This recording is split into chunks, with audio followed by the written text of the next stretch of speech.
Bismillahirrahmanirrahim. Assalamualaikum warahmatullahi wabarakatuh, tuan-tuan. Hari ini kita bahaskan tentang fi'il peringkat yang kedua. Peringkat yang kedua kita bahaskan tentang fi'il. Jadi soalan yang pertama, kalau kita jumpa kalimat fi'il dalam Al-Quran, apa ganti nama diri dia?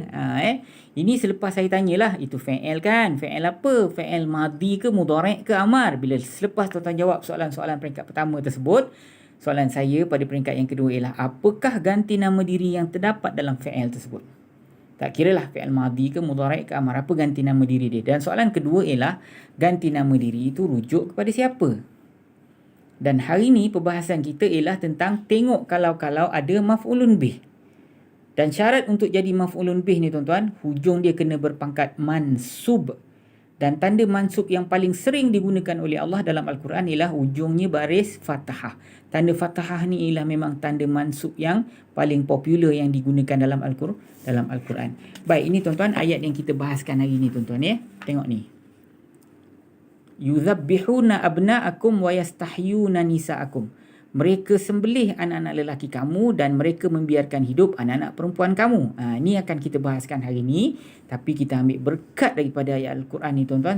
Semoga Allah bagi hidayah pada kita. Tambah hidayah kita melalui ayat ni. Saya baca dari awal ayat, tuan-tuan perempuan sama-sama semak ya. A'udzubillahi minasyaitanirrajim. وَإِذْ نَجَّيْنَاكُمْ مِنْ آلِ فِرْعَوْنَ يَسُومُونَكُمْ سُوءَ الْعَذَابِ يُذَبِّحُونَ أَبْنَاءَكُمْ وَيَسْتَحْيُونَ نِسَاءَكُمْ وَفِي ذَلِكُمْ بَلَاءٌ مِّن رَبِّكُمْ عَظِيمٌ. Baik, tengok daripada awal ayat ni tuan-tuan Wa idh najjaynakum min ali fir'aun.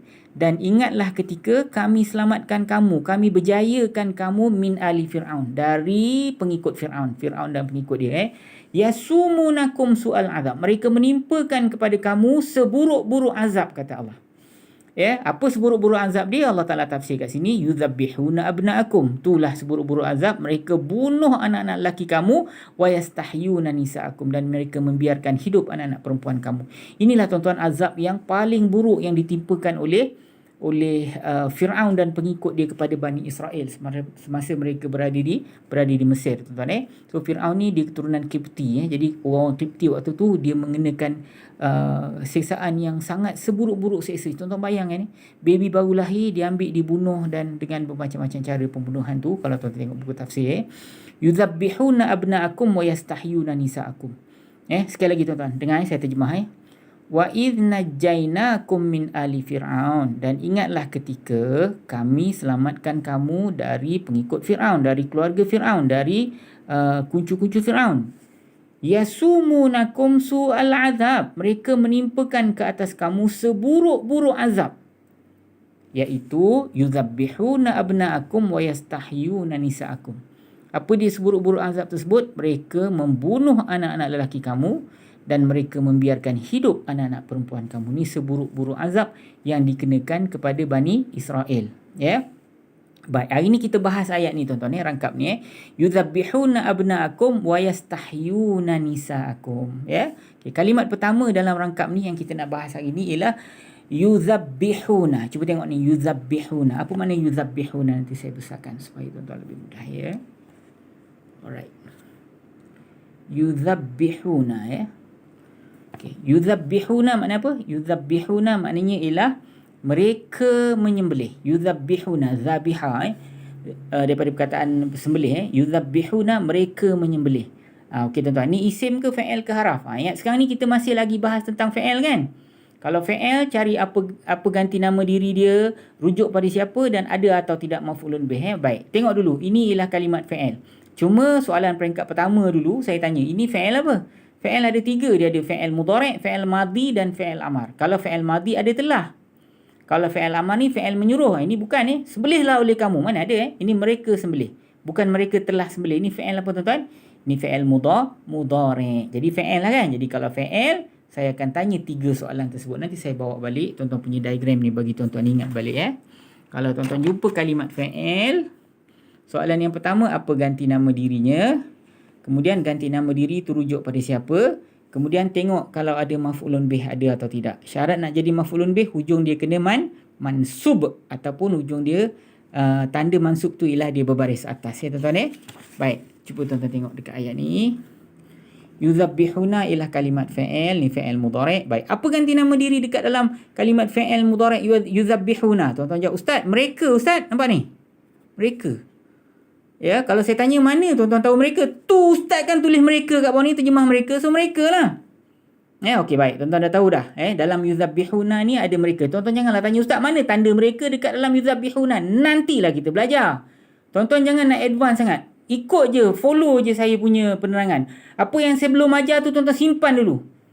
Kalau nak tanya hari Rabu, nanti saya jelaskan. Bila saya kata sabar dulu, tuan-tuan sabarlah. Nanti bila sampai masa kita bahas lah. Kalau saya nak bahas sekarang, tuan-tuan tak faham pun. Tuan-tuan bagilah peluang kat saya, ajar tuan-tuan benda asas dulu. Bila dah faham asas tu nanti, benda-benda lain tu akan jadi mudah. So, dalam yuzabbihuna ni ada mereka. Apa tanda mereka? Nanti kita belajar. Okey, baik. Yuzabbihuna ni, dia dalamnya ada mereka. Ini fa'il, iaitu fa'il mudhari'. So, soalan saya yang pertama pada peringkat yang kedua ni, apa ganti nama diri dia? Ganti nama dirinya mereka. Baik, dalam konteks ayat ni, kalau ikut kefahaman tuan-tuan, mereka ni sebenarnya dirujuk pada siapa tuan-tuan? Mereka menyembelih. Mereka menyembelih anak-anak lelaki kamu. Mereka menyembelih. Mereka ni rujuk pada siapa? Dia rujuk pada Rasulullah dengan para sahabat ke tuan-tuan? Ya ke? Bukan. Okay, adakah dia merujuk kepada Nabi Musa dan kaum dia? Nabi Musa dan orang-orang Bani Israel pada zaman tu? Rujuk pada siapa tuan-tuan? Salah lah, dia bukanlah rujuk pada Nabi Musa. Nabi Musa dengan kaum dia, orang Bani Israel. Dia orang tu yang kena sembelih. Faham ke tidak? Jadi kalau ditanya mereka menyembelih, mereka ni rujuk kepada Fir'aun dan kaum dia. Betul ke tidak tuan-tuan? So mereka ni rujuk kepada Fir'aun dan kaum dia. Ada tak tulis Fir'aun dalam ni? Tak ada. Dia tak sebut. Itu ikut kefahaman kita. Sebab tu sistem Al-Furqan ni tuan-tuan, dia kombinasi antara kefahaman dan teknikal. Tu dia berbeza dengan sistem lain. Sebab tu tuan-tuan kena ikut, follow saya. Kita orang dah buat ni, kami ni dah ada lebih kurang dalam 20 orang, 10 orang yang expert dalam bahasa Arab. Kita kumpul 10 orang ni, kita perah otak nak bagi orang Melayu mudah faham bahasa Arab. Mungkin ada sistem yang lebih baik daripada kami, tak apalah. Tapi itulah sistem yang ada pada kami, sebaik mungkin yang kami boleh buat. Jadi tuan-tuan follow je, tuan-tuan jangan risau. Yuzabbihuna, mereka sembelih. Mereka rujuk pada siapa? Mereka rujuk kepada bangsa Kipti, Fir'aun dengan kuncu-kuncu dia. Okey, sekarang ni kita bahas kepada perbahasan kita hari ni. Ada tak yang kena sembelih? Sekarang ni maf'ulun bih dia ada ataupun tidak? Mereka menyembelih. Siapa yang kena sembelih? Ada atau tidak dekat dalam rangkap ni? Kalau tak ada, tak adalah. Kalau ada, adalah. Jangan, kalau tak ada, kita kata tak ada. Tapi kalau ada syarat dia tuan-tuan. Ingat syarat untuk jadi maf'ulun bih, mesti ujung dia kena berpangkat mansub. Tanda mansub yang paling obvious sekali, yang paling selalu digunakan oleh Allah Ta'ala ialah baris fathah. Baik, jawapannya, mereka menyembelih. Ada tak yang kena sembelih? Jawapannya ada, Ustaz. Siapa yang kena sembelih? Abna'a ini. Abna'a ini dia punya maf'ulun bih yang kena sembelih. Tapi dengar dulu, sebelum tuan-tuan nak kata abna'a ini sebagai maf'ulun bih, dia ada tak syarat maf'ulun bih? Ingat tak syarat maf'ulun bih apa tuan-tuan? Hujung dia kena baris atas. Betul ke tidak? Abna'a ke abna'i ke abna'u? Abna'a, nampak ni? Hujung dia baris atas. Ustaz, abna'a adalah maf'ulun bih untuk kalimat yuzabbihuna. Apa makna maf'ulun bih? Maf'ulun bih yang kena buat, Ustaz. Baik, dia kena apa dalam konteks rangkap ni? Dia kena sembelih, Ustaz. Ni jawapan. Ni fa'il yang dia kena lah sembelih. Dia adalah maf'ulun bih. Maf'ulun bih. Maf'ulun bih. Yang kena buat. Dia kena apa? Dia kena sembelih. Okey, syarat nak jadi maf'ulun bih ada tak? Ada, Ustaz. Apa tanda dia? Ujung dia berpangkat mansub. Apa tanda mansub dia dalam kalimat abna'a dalam ayat ni? Fathah. Ni tanda mansub dia. Tuan-tuan faham ke tidak ni? Faham ya? So, ada maf'ulun bih. Maf'ulun bih ialah abna'a. Tanda mansub ada dekat sini. Dia berbaris fathah. Ini penyebab kenapa abna'a dibaca dengan baris atas. Bukan abna'i ataupun abna'u. Mungkin dalam tempat lain, kalau tuan-tuan jumpa kalimat yang sama, kita akan baca abna'u ataupun abna'i.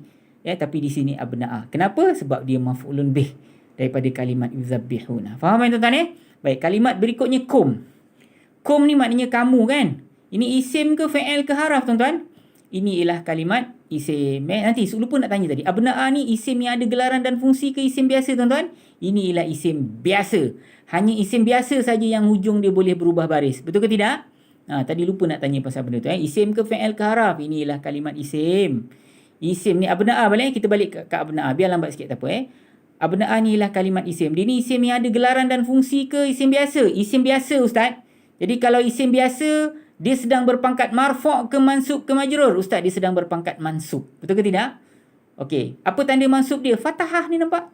Okey. Penyebab dia apa dapat pangkat mansub? Dia ni penyebab dia dapat pangkat mansub sebab dia maf'ulun bih untuk kalimat yudzabihuna. Itu kita akan bahas panjang pada peringkat yang ketiga nanti. Tuan-tuan jangan risau. Okey, baik. Kum. Kum maknanya kamu, ini ialah kalimat isim. Dia isim yang ada gelaran dan fungsi ke isim biasa, tuan-tuan? Dia ialah isim yang ada gelaran dan fungsi. Kamu kan? Kamu, aku, engkau, dia, mereka, saya, awak. So, apa gelaran dia, tuan-tuan? Isim apa? Aku, engkau, dia, kamu, mereka. Isim ganti nama diri. Betul ke tidak? Okay, dia jadi ganti nama diri kepada siapa, tuan-tuan? Mereka menyembelih anak-anak lelaki kamu. Mereka sembelih anak lelaki kamu. Kamu rujuk kepada siapa, tuan-tuan? Rujuk kepada siapa? Bani Israel. Mereka sembelih anak lelaki kamu, wahai Bani Israel. Itu maksud dia. Okey, wa yastahyuna nisa'akum wadan. Tadi lupa nak kata kum ni isim yang ada gelaran dan fungsi kan, dia mabni. Jangan pandai-pandai ubah pada hujung dia. Okey, wa yastahyuna nisa'akum. Wa ni dan dia ialah kalimat haraf, iaitu haraf penyambung cerita. Haraf ataf kita panggil, nanti kita bahas. Selepas habis fi'il kita akan bahas haraf. Yastahyuna, mereka membiarkan hidup. Ini isim ke fi'il ke haraf, tuan-tuan? Ini ialah kalimat fi'il. Fi'il apa? Fi'il apa, tuan-tuan? Fi'il mudhari'. Ada telah tak? Tak ada kan? Kalau tak ada telah, di fi'il mudhari'. Baik, kalau tuan-tuan jumpa kalimat fi'il macam biasa, saya nak tanya apa ganti nama diri dia dan rujuk pada siapa? Dan tengok kalau ada maf'ulun bih ataupun tidak.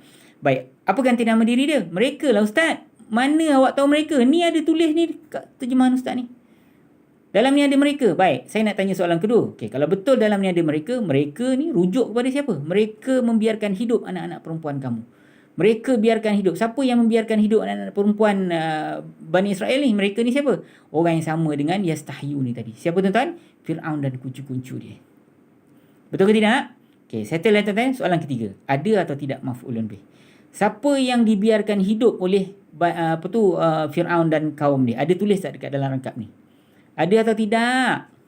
Ada ke tidak? Tengok elok, tuan-tuan. Dan itulah dia soalan kita untuk kuis hari ni. Tuan-tuan tolong jawab dengan saya. Ada atau tidak maf'ulun bih untuk kalimah mereka membiarkan hidup ni? Kalau betul ada maf'ulun bih, mana maf'ulun bih dia?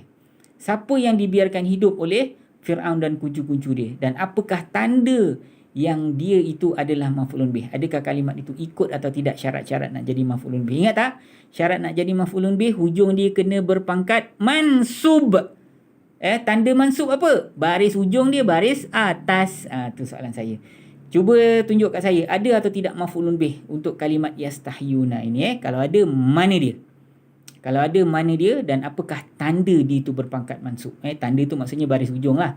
Sesuai ke tidak dengan syarat untuk jadi maf'ulun bih.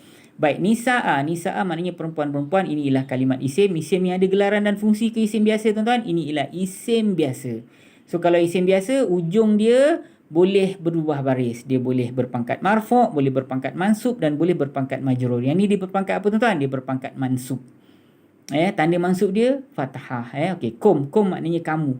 Ini isim ke fi'il ke haraf, tuan-tuan? Inilah kalimat isim. Isim yang ada gelaran dan fungsi ke isim biasa? Isim yang ada gelaran dan fungsi.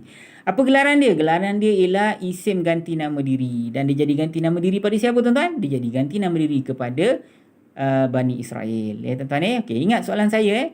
Yastahyuna ini ada atau tidak maf'ulun bih? Kalau ada, mana?